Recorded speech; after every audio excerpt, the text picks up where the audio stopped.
Okay, in this video I want to introduce Karnaugh maps, or hopefully you've already read the textbook and gotten some practice with them, but I want to hopefully give you maybe a little more intuition about how they work. So a Karnaugh map is a way of rearranging the truth table in a graphical form so that it becomes obvious what the simplifications are. So instead of trying to take the truth table and then do product of sums or sum of products, and then you get this horrible Boolean equation, and then trying your best to simplify it down as much as you can, the Karnaugh map lets you see those simplifications right away and write a minimal Boolean equation. The other thing I think is particularly nice is it gives you some visual intuition about what the logic circuit is and how minimizing it is going to work. So again, like Boolean algebra, this is not used as much as it once was. We don't need to go minimize tons of stuff by hand. Again, we just give it to a computer.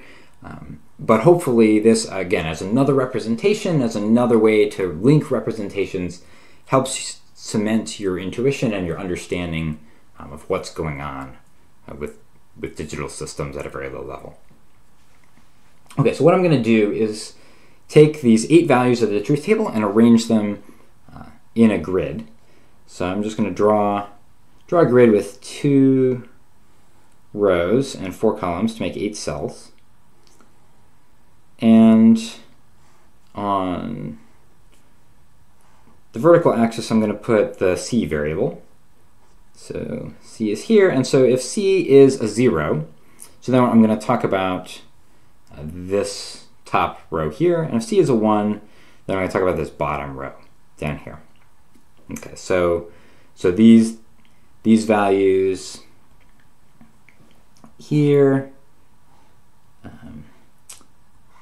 are all going to go in the top row, and then the other values are all going to go in the bottom row. Okay, now along the other dimension, we're going to have to put 2 variables. So we'll put A and B. And so if A and B are 0, 0,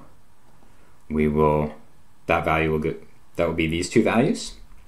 And so we can already go ahead and fill those in. So if A and B are 0, 0, that's these 4 values here. If C is a 0, then Y is a 0. If C is a 1, then Y is a 1. And okay, and then if A and B are 0, 1, then so that's the next chunk here. Then if C is a 0, then Y is a 0, so top cell. If C is a 1, then Y is a 1, bottom cell. Okay, so now normally I might put 1, 0 here, so as my next cell. But if you notice, if I do this, then the adjacent cells don't have any variables in common. So this is convenient because the first 2, because both of these have A in common. So moving from one cell to the other, only B changes. And I would like that to be the case over here. So instead of putting 1, 0, where both A and B change, I'm going to put 1, 1. And the formal term for this is a gray code. And you can have gray codes for more than 2 variables, but the key idea of a gray code is that only one variable is changing at a time. It turns out to be useful for a lot of things in digital logic. And then finally, the last one will be 1, 0. Okay, so then next so the 1, 0s, these here. So if we have 1, 0, and then C is a 0, actually it doesn't matter what C is, both of those are zeros. And then finally, in this case, if we have 1, 1, and C is a 0, then Y is a 0. And the 1, 1, 1 case, Y is a 1. Okay, so now in a Karnaugh map, we want to go ahead and group together cells where the variables, where some of the variables change, but the rest are constant. So we can do this, for example, anything in this bottom row, C is constant. So if I were to take, say, these first 2, let's just go ahead and circle them. So the two ones in these two cells represent where C is 1 and A is 0, but it doesn't matter what B is. So B is 0 here and it's 1 there. B doesn't have any effect on that circle. So I could write, so if I wanted to write a term for this, that would be A naught, so where A is 0 and C is 1. Okay, and then I can go ahead and write another term. Let's go ahead and circle some more things. So if I circle, for example, these next two, where, again, here, C is still 1, and B here is 1, but A changes. So it doesn't matter what A is, as long as C is 1 and B is 1, the output is always 1. So this would be B, C. And now we've circled all of the 1s, and so this is our final working equation here. So Y equals not A and C or B and C. Okay, and if you actually remember back to a couple of videos ago, this is the same minimized form that we got from starting from this truth table, writing the sum of products expression, and then minimizing as much as we could. But we did that with a whole lot less mess and with a nice table instead. Okay, but you might ask, well, like, why can't we just, circle like a whole bunch of stuff? So like, why can't I just circle all 3 of these and like write one term that does it? Well, the problem with doing that is there's no variable here. So like C is still 1, so that will be true. But then A is 0 here, but then it's 1 here. So I say, okay, well, maybe A doesn't matter. And B is 0 here, and it's 1 for these. So maybe B doesn't matter. But if I just said C, then now I'm actually referring to this entire thing on the bottom. So I have to circle whole variables. And what that ends up meaning practically is I have to circle either 2 boxes or 4 boxes or 8 boxes. And they all have to be rectangles. So I can't circle 4 in some other pattern here.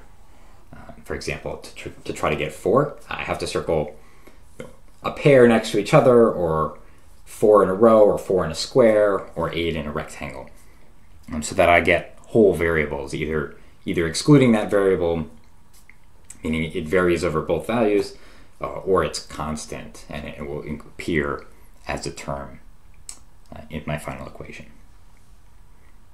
Let me just point out one more thing here.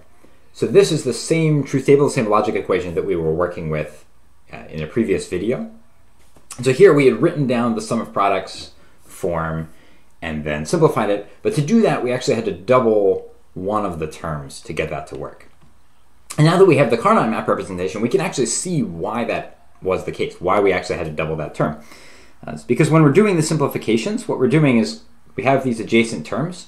So for example, this particular term here is not A, not B, and C. So not A, not B, and C. And then the term next to it is not A, B, and C.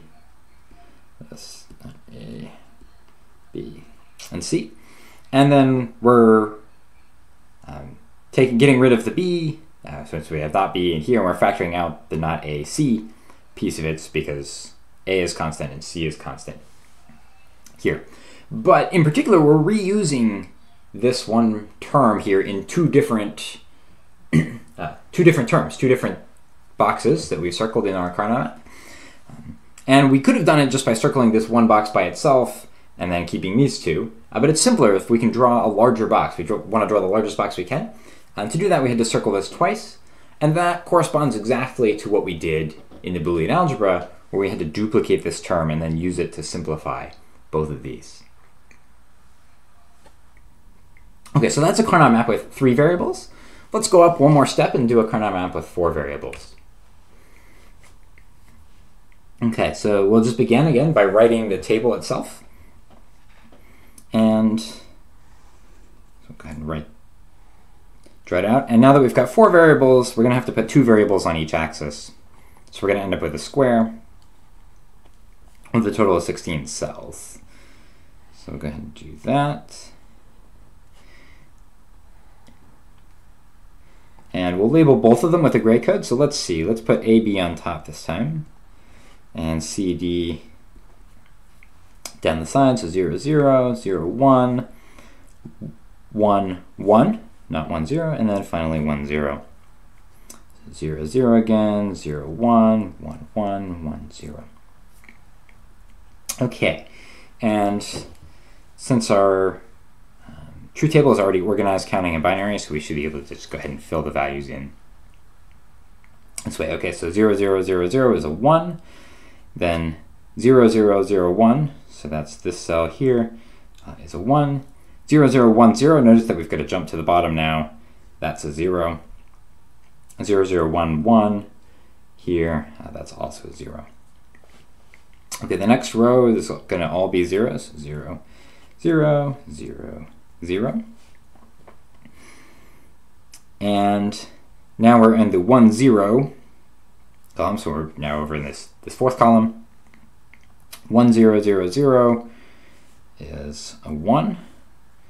And then 1, 0, 0, 1 is also a 1. This one is a 0, this is a 1. And then again, these final remainder 4 are all zeros. Okay, now we've got to go ahead and circle some variables, and or circle some boxes and mark down some variables. So we've got 2 right here. We want to circle the biggest boxes we can, because that's going to be the term with the fewest variables in it.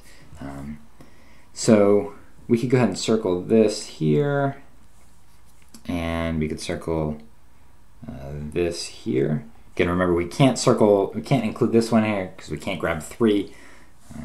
We can only grab 2 or 4, and again, only in a rectangle. And then let's go ahead and grab these in a separate box there.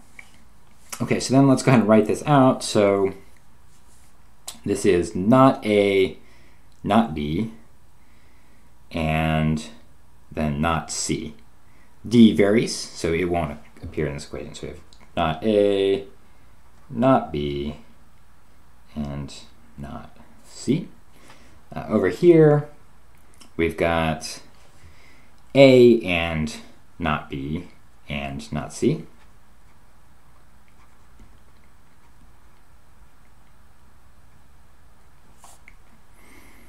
And then finally, for this one, we've got A and not B and D is 1 over here. So A and not B and D. Okay, now if you look at these 2 equations in red, it looks like we can still factor something out. So in particular, we can, this BC part is still the same in both of them, and then we're left with a not A and an A, which we know is going to cancel. So we can actually draw a bigger box. The key here is we can go ahead, you can, in a Karnaugh map, you can go around the edges.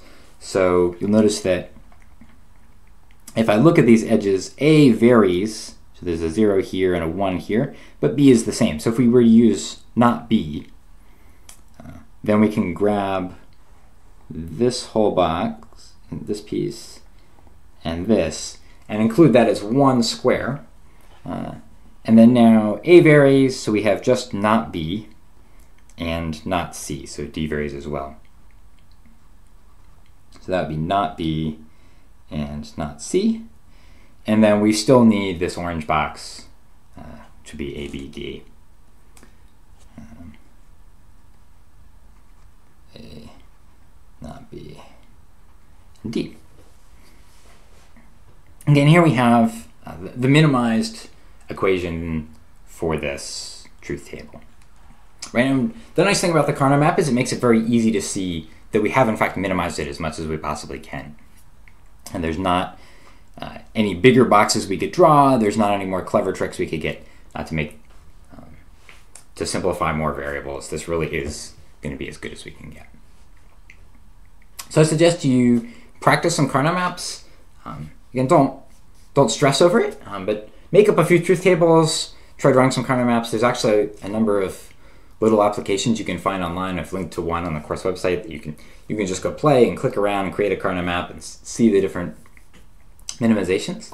And hopefully this is a useful visual tool to help you think about what's going on while you're minimizing Boolean equations.